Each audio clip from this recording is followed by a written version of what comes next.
night we had a family who lived with him, and he's a neurosurgeon, so he works the weekdays and it's really excruciating work.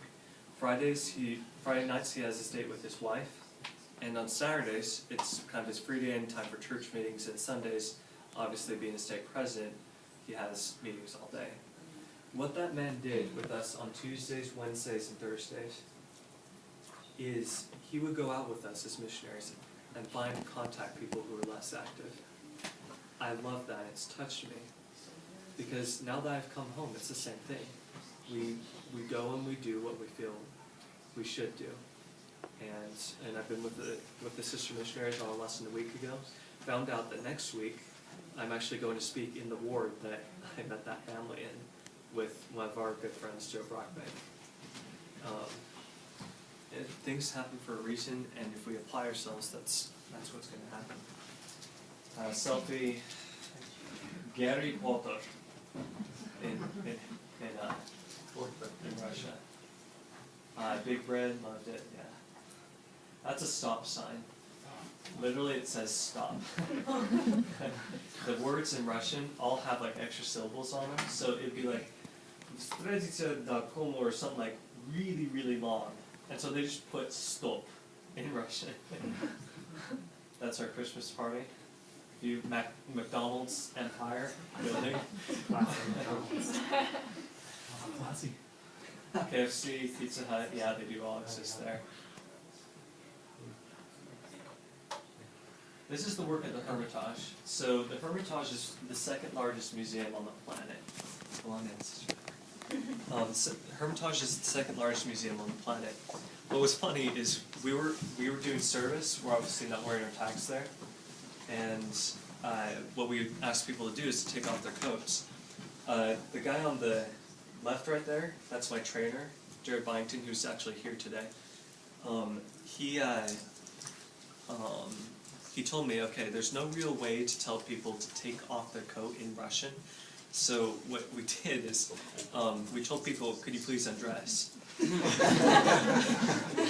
And people would give us really weird looks for a second, so we had to like motion to them, take off your coat, please.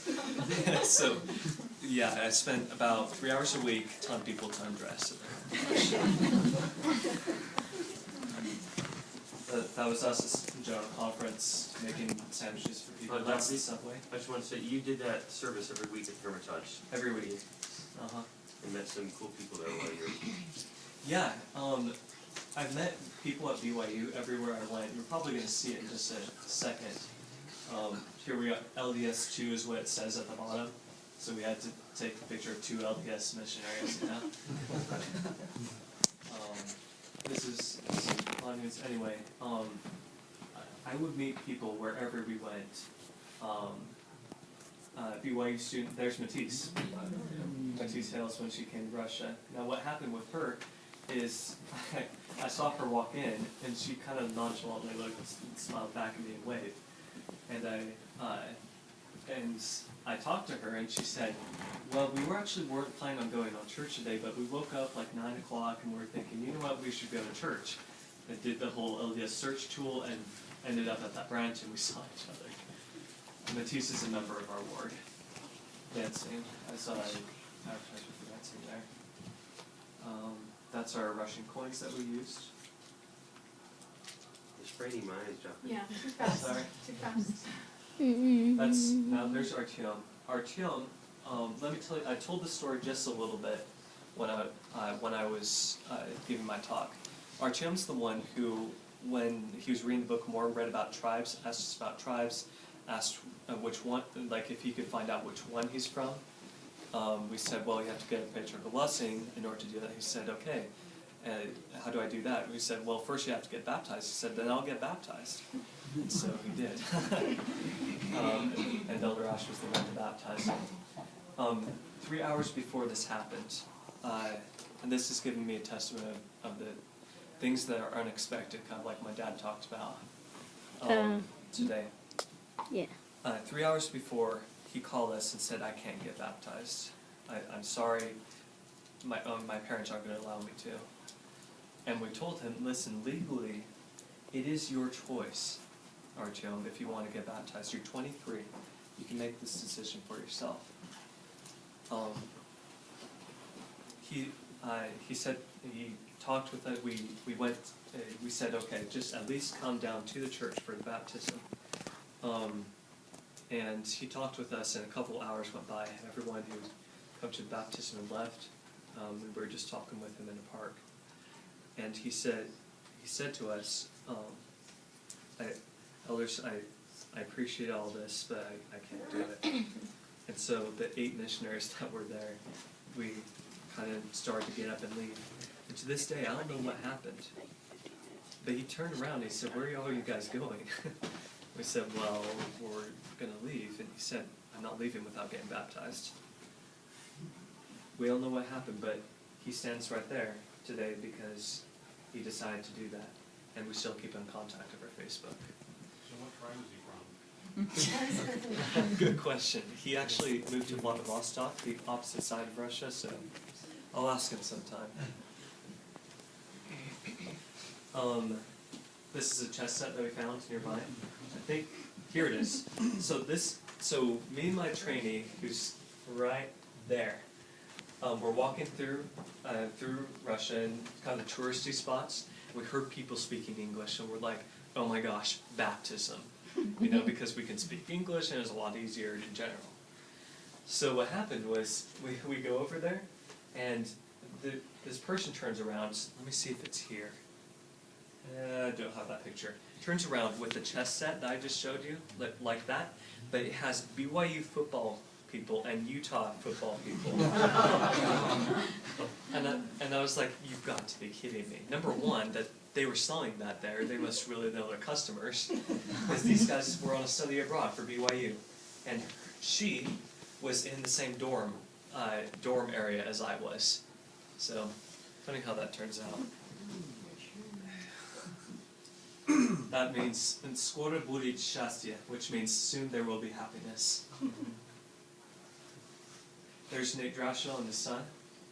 They came visiting St. Petersburg. Let me tell you a quick story.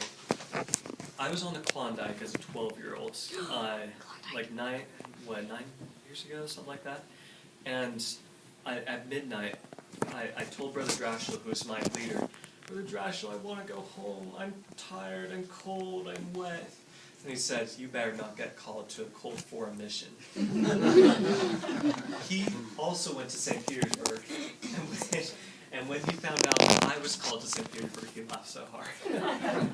Somebody took a picture. Geoffrey, Klondike is next weekend. You want to come up with us? I'll go if he He's goes. a pro now. I'm a pro now. I will go in my T-shirt like the Russians do. I will too. I told this story today. This is me at the actual event. Me and my companion saw a couple Russians sitting by the edge of the road and wanted to play chess with them. This is for those who weren't here for it. I wanted to play chess, and so we sat down and played chess. And I said, okay, if I win, you're gonna have to listen to one of our discussions. If I lose, I have to give you my favorite book. And so this is me playing with him. We're only a couple moves in. Yeah, like it says in the description, he kicked my trash. It was 6 moves, and it was pretty much over at that point. In my own defense, I played chess for like 6 years. But I really did win because when I gave him that book, he said, I'm going to read every page of this book. And his 2 friends, one of them, yeah, both of them are sitting right there, one's picking his nose, it looks like, asked me, so what are you, what's this book about? And I said, well, here I can tell you a little bit about it actually. And gave them pamphlets, gave them their own Books of Mormon, and headed out of there. So. And that's me right before leaving. So, now we're back into the Provo mission. This is my mission president, President McCune, who the sisters know very well. In fact, the mission office is only 5 blocks away. So, this is Brother Studio. This dude just moved. He's a member of our ward. He was the photographer for the Provo mission. And when I came to transfers, he said, Joffrey, what are you doing here? He had absolutely no idea what was going on. And there's my first companion, Elder McMullen. This was something funny. Okay, our mission president is President McHugh. I'm Elder McIntyre. My first companion is Elder McMullen. My second to last companion was Elder McElroy. The Area 70 I mentioned, who told the thing about Elder Christofferson, he said, "Do you have to be of Scottish descent to serve in this mission?" Or Irish, for that matter. Oh, There's a There's chair. two chairs in the back. Chair- There's two one chairs chair there. yeah, just have her sit on the line or something. Yeah, I'll just sit on this one. So, Oh, I'm okay. I can sit right here.